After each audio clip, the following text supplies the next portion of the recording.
नमस्कार दोस्तों, जैसा कि आपको लोग है कि आईटीआई का काउंसलिंग जो है वो शुरू होने वाला है। उसका जो इम्पोर्टेंट डेट है उसके बारे में हम इस वीडियो में बताएंगे। उसके साथ ही कितना रैंक आपका होना चाहिए कि आप लोग काउंसलिंग कराएंगे। उसके अलावा डॉक्यूमेंट लिस्ट क्या होने वाला है इसके बारे में हम इस वीडियो में बात करने वाले हैं। तो चलिए शुरू करते हैं, बताते हैं आप लोगों को। सबसे पहले इम्पोर्टेंट डेट के बारे में हम बात कर लेते हैं, क्योंकि इसमें इम्पोर्टेंट डेट ही जरूरी है। कितने तारीख से कितने तारीख तक आप लोगों का काउंसलिंग होगा और कितने तारीख तक आप लोगों का सीट का अलॉट हो जाएगा। उसके बाद आप लोग एडमिशन कब तक कराएंगे। तो यहाँ पे देखेंगे जो ऑनलाइन का जो पीडीएफ है वो यहाँ पे आया हुआ है, और यहाँ पे देखेंगे टाइम टेबल, टाइम शेड्यूल दिया गया है। जो सीट है वो सीट का मैट्रिक्स यानी कि कॉलेज वाइज सीटों की जानकारी जो है वो 15 तारीख से ही वेबसाइट पे डाउनलोडेड है। उसको अगले वीडियो में हम बता देंगे आप लोगों को कि कितनी सीटें किस कॉलेज में हैं। उसके बाद यहाँ पे देखेंगे ऑनलाइन चॉइस फिलिंग, यानी कि आप लोगों का चॉइस फिलिंग का मतलब होता है काउंसलिंग। जो काउंसलिंग है वो 18 तारीख से ऑनलाइन होना शुरू होगा। चॉइस फिलिंग आप करेंगे और लास्ट डेट जो है वो 24/7/2025 तक है।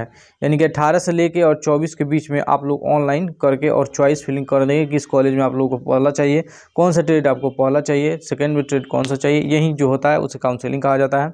उसके बाद से जो काउंसलिंग आप कराएंगे तो उसका सीट अलॉट किया जाएगा तो 31/7/2025 को 31/7/2025 को सीट अलॉट किया जाएगा। उसके बाद से 31 तारीख से ही और 6 तारीख तक आप लोगों का अलॉटमेंट लेटर डाउनलोड करने का ऑप्शन दे दिया जाएगा, जो कि लॉगिन करके आप डाउनलोड करेंगे और आगे आने वाले वीडियोस में हम बताएंगे भी।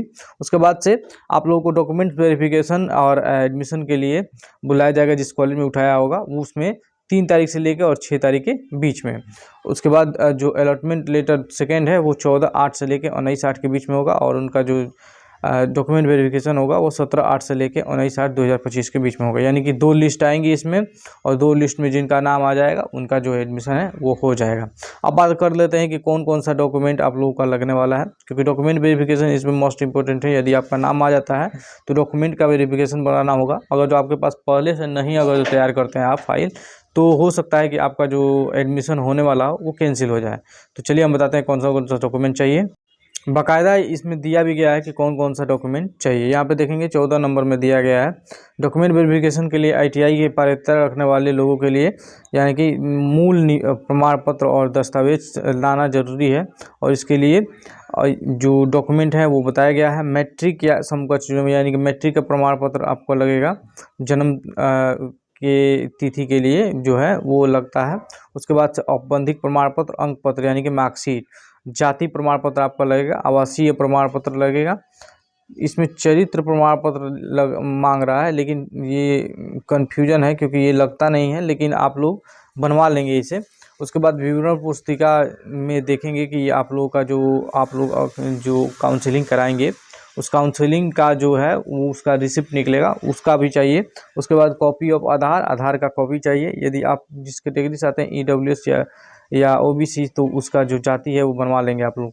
6 फोटो चाहिए, पासपोर्ट साइज फोटो जो आरटीआई के एडमिट कार्ड पे होगा वहीं आप लोग निकलवा लेंगे। 6 ठो एडमिट कार्ड चाहिए। जो आईटीआई का एग्जाम देने के लिए आप लोग गए थे उसका एडमिट कार्ड होना चाहिए आप लोगों के पास। रैंक कार्ड जो कि ऑनलाइन आप लोग डाउनलोड किए होंगे, और आपका रैंक बता रहा होगा कितना रैंक है।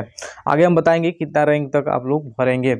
और आगे देखते हैं कौन सा डॉक्यूमेंट चाहिए। ऑनलाइन काउंसलिंग हेतु मैंने बताया ही, जो कि रजिस्ट्रेशन किए होंगे आप, और चॉइस फिलिंग का जो स्लिप निकलेगा वो चाहिए। डाउनलोड ऑफ जो आपने सबसे पहले एप्लीकेशन फॉर्म भरा था आईटीआई के लिए, तो वो भी चाहिए इसमें। डाउनलोड किए गए प्रोविजनल अलॉटमेंट लेटर, यानी कि अलॉटमेंट लेटर जो आप लोगों का मिलेगा, जो मैंने बताया ही कितने तारीख से कितने तारीख के बीच में आएगा, उसका जो है प्रिंट आउट 3 ठो चाहिए। यहाँ पे साफ साफ बोला गया है कि 3 ठो प्रिंट आउट उसका चाहिए। उसके बाद verification slip 2 copies of downloaded along with biometric form 1 copy साक्षात्कार, यानी कि जब आप अलॉटमेंट लेटर डाउनलोड करेंगे वहीं पे आप लोगों को उसी के साथ एक जो है बायोमेट्रिक फॉर्म डाउनलोड होता है। इसके बिना आप लोगों का एडमिशन नहीं होगा। तो ये आप लोग डाउनलोड करेंगे तो उसी समय उसके साथ डाउनलोड हो जाएगा, और उसे आप लोग लेकर और जिस कॉलेज में होगा उस कॉलेज में जाके आप एडमिशन कराएंगे। अब बात करते हैं कि कितना रैंक तक आप लोगों का जो सिलेक्शन है वो हो सकता है। तो आप लोग देखेंगे, अगर जो कैटेगरी रैंक आप लोगों का, हर एक कैटेगरी के लिए मैं नहीं बताऊंगा, ओवरऑल कैटेगरी के लिए मैं बता रहा हूँ। अब यहाँ पे देखेंगे कुल सीटें जो हैं वो टोटल यहाँ पे सीटें 21,813। तो 21,813 है, तो इसमें से कुछ बच्चे एडमिशन लेंगे और कुछ बच्चे एडमिशन नहीं भी लेंगे। तो इसके अलावा आप देखेंगे कि अगर जो आपका रैंक 35,000 तक है, 35,000 प्लस तो नहीं बताएंगे, लेकिन अगर जो 35,000 तक है तो आप अगर जो आप काउंसलिंग कराते हैं तो हो सकता है कि आपका जो एडमिशन है वो हो जाए। अब उसके साथ आप लोगों के ज़िले में कितनी सीटें हैं उसके अलावा उसके वो भी निर्भर करता है कि आप लोगों का एडमिशन होगा या नहीं होगा। तो काउंसलिंग कराएंगे आप, अगर जो एडमिशन हो जाता है तो ठीक ही है, अगर जो एडमिशन नहीं होता है तो आप दूसरा कोर्स करेंगे। धन्यवाद इस वीडियो को देखने के लिए, और आगे आने वाले वीडियो में हम आप लोगों को बताएंगे कि सीटें कौन सी हैं, कौन से कॉलेज में कितनी सीटें हैं, यहाँ पे देखेंगे। ये सीट का जो लीड डिटेल है वो कैसे आप लोग डाउनलोड करेंगे, आपके ज़िले में कितनी सीटें हैं, कौन कौन सा जो इंस्टीट्यूट है वो आपके ज़िले में है, वो सब डिटेल हम इस वीडियो में बताएंगे आने वाले वीडियो में। धन्यवाद।